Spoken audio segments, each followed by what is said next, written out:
Hello, I'm Brendan, one of the co-founders of Latinum. At Latinum, we're building payment infrastructure to help every agent pay and get paid.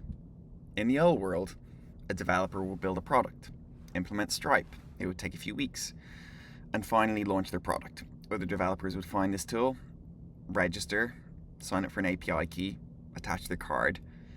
It was painful and full friction.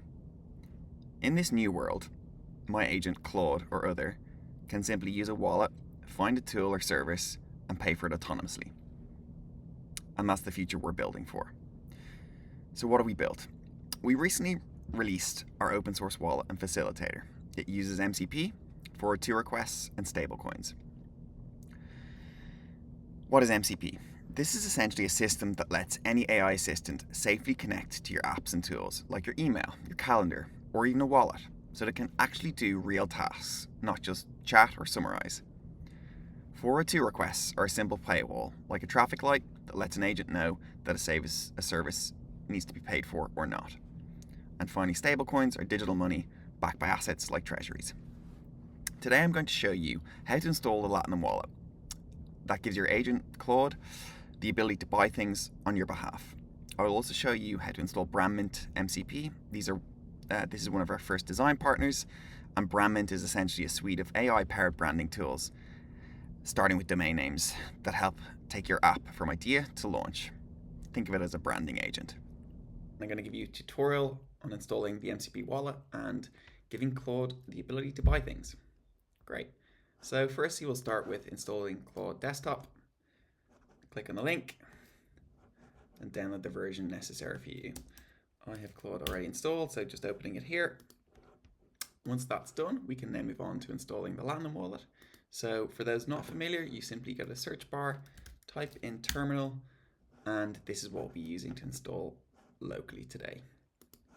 So the first is to install install PIPX, and this allows us to run the other packages locally. Copy and paste simply and hit return. I already have it installed, so I'm not going to do that.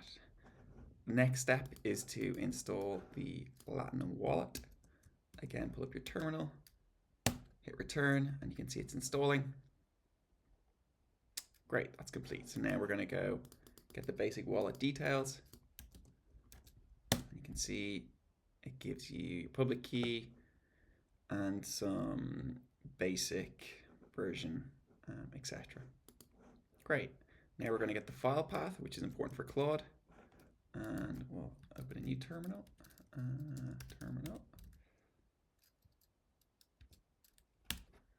And this is the important bit, and this is what we'll copy into the Claude configuration file. Great. The next step is to open Claude. So I'm going to pull up Claude and go to settings here. Make your way then to developer and then edit config.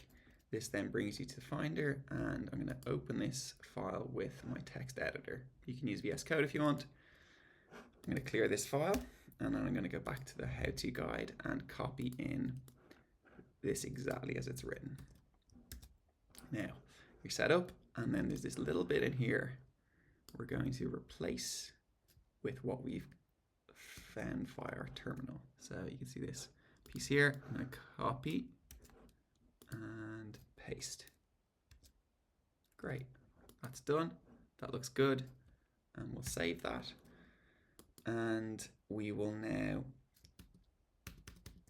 restart Claude. So we'll quit, open Claude again, and once we've opened it, we'll just ask it what the wallet address is. We close it so it can update, and great, it's found the MCP server for Latinum. Lovely, wallet, balance, etc. Happy days. Cool. Now, the third step is to install the Brandmint MCP tool. It's exactly the same as we've done with Latinum, but with Brandmint.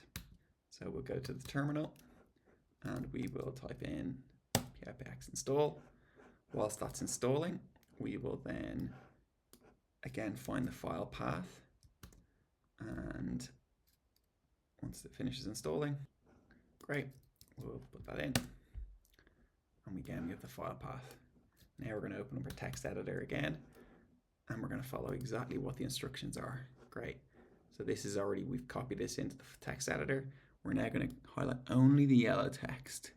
Great, so from the comma down to this squiggly bracket, and copy it in diligently, exactly as it is shown. Perfect, Brandmint, Command. Now we just need to update the file path from the terminal. That's this, and this is the Brandmint one. And we copy it in.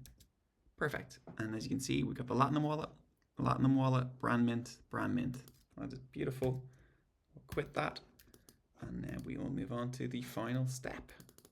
Right, we'll copy this prompt. I think we need to quit Claude again. So we'll go again, Claude. Just so it refreshes its settings. Wonderful. I'm good this afternoon, thank you. Now, I'm prompting it to create a brand and domain for my new business idea, a vintage unicycle store. As you can see, it's found the Brandmint MCP. It's hit the forward to request, so a 1 cent payment is required. It's then found the Latinum MCP server, its wallet, so it knows it can pay. It's confirmed as a balance to make that payment. It's created a signed transaction, and it's now querying the Brandmint MCP server again with signed transaction, asking for the brand and domain to be verified and released. Great. This is the domain suggestion, vintuni.shop. Here's some of the branding suggestions, and it's all worked beautifully. Great. Now, the final step is just the ability to send and receive money from your wallet. So you can use Phantom, MetaMask, Coinbase, even Revolut. All you need to do is ask Claude for your, what is my address? My address. And great, we have this. So we copy this over. I use Phantom, and as you can see, I'm just going to pop it over here. I'm going to send myself $1. USDC, pop in my address. Great. The amount, $1. We send. Great, successful. Thank you for your time today. Hopefully you're now set up with the Latinum Wallet and Brandmint MCP and having fun living in the future. This is just the start, and we have lots more to do and build. But if you have any feedback or are building agents or products that need payments, do reach out to myself or Denny, and excited to hear your feedback. Thank you very much.